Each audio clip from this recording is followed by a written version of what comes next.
ஓம் சாய்ராம். சாய் உறவுகளுக்கு அன்பு வணக்கம். அன்பு குழந்தையே, உன் எதிர்காலம் எப்படி இருக்கும் என்பதை கூறுவதற்காக உன்னை தேடி வந்து அமர்ந்து கொண்டு காத்திருக்கிறேன். குழந்தையே, வாழ்க்கை எத்தனை முறை உன்னை கஷ்டப்படுத்தினாலும் நினைவில் வைத்துக்கொள், நீ படும் கஷ்டமெல்லாம் வாழ்க்கை உன்னை ஒரு சிறந்த மனிதராக மாற்றுவதற்காகவே என்று.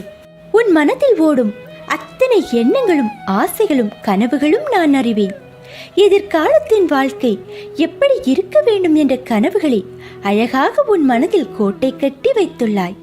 அந்த மாளிகையில் உள்ள அனைத்து உறவுகளும் எப்படி இருக்க வேண்டும் என்ற உன் எதிர்பார்ப்புகளும் அவர்கள் இன்னும் உனக்கு சொந்த உறவுகள் ஆகவில்லை. ஆனால் அவர்களை எப்படி பார்த்து கொள்ள வேண்டும் என்ற அக்கறையும் அன்பும் உன் கனவுகளில் பிரதிபலிப்பதை நான் பார்க்கிறேன். குழந்தையே, உன் வாழ்க்கை நிச்சயம் அழகான எதிர்காலத்துடன் பொற்காலமாகத்தான் இருக்க போகிறது. நீ எதற்கும் பயப்பட தேவையில்லை.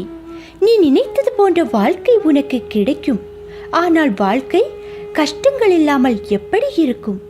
பகல் இரவு என இருப்பது போல் இன்பம் துன்பம் என்ற பக்கங்கள் உண்டு என்ற யதார்த்த உலகியல் நியாயங்களை ஏன் உணர மறுக்கிறாய்?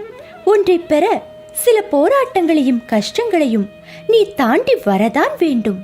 குழந்தையே, உன் வாழ்க்கையில் நிம்மதியான சந்தோஷமான சூழ்நிலைகள் அமைய சில மேடுகள் இருக்கத்தான் செய்யும். அதை தாண்டி மனம் தளராது உழைத்து அதற்கான தகுதியை நீ வளர்த்து கொண்டால் நிச்சயம் நீ வெற்றி பெற்று ஜெயிப்பாய். காகிதத்தின் பக்கங்கள் காற்றில் பறந்தால் பிடித்து விடலாம். மறுபடியும் தொடர தண்ணீரில் விழுந்தால் அதை உலர்த்தி வைத்து பயன்படுத்தி விடலாம். இதுவே நெருப்பில் விழுந்தால் என்ன ஆகும்? அதைத்தான் உனக்கு அறிவுரையாக கூறுகிறேன். நிகழ்கால வாழ்வு என்பது மிகவும் முக்கியம். எதிர்காலம் நல்லதாய் அமைய வேண்டும் என்றால் நான் கூறுவதை காதில் வாங்கிக் கொண்டு உன் புத்தியிலும் மனதிலும் அதை பதித்து அந்த இடத்தை அமர்த்திவிடு அந்த எண்ணங்களுக்கு.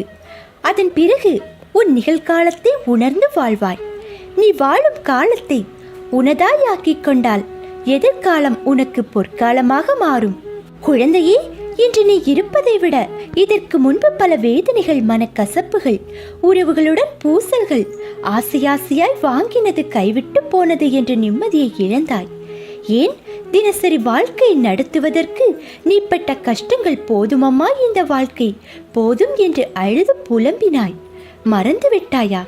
அனைத்தையும் நான் அறிவேன். அனைத்தும் நன்மைக்கே. இனி நீ நினைத்த வாழ்க்கை உனக்கு கிடைக்கும். என் வாக்கு என்றுமே பொய்யாகாது. உறவுகள் உன்னை பாராட்டும். பிள்ளைகள் உனக்கு பெருமை சேர்ப்பார்கள். பொறுமையாக இரு. நான் என் அதிசயத்தை நடத்துவேன். இது நிச்சயம் நடக்கும். நீ ஜெயமாக நல்ல வாழ்வு பெற்று எல்லா செல்வங்களுடன் சீரும் சிறப்புமாய் சுபிட்சமாய் நிம்மதியான மகிழ்ச்சியான வாழ்வை உனதாயாக்கிக் கொள்வாய். உன் எதிர்காலம் சிறப்பாய் இருக்கும். சாயப்பாவின் கருணையோடு இன்றைய நாள் ஒரு அழகிய நாளாக நிறைவடையட்டும். ஓம் சாய்ராம். நன்றி.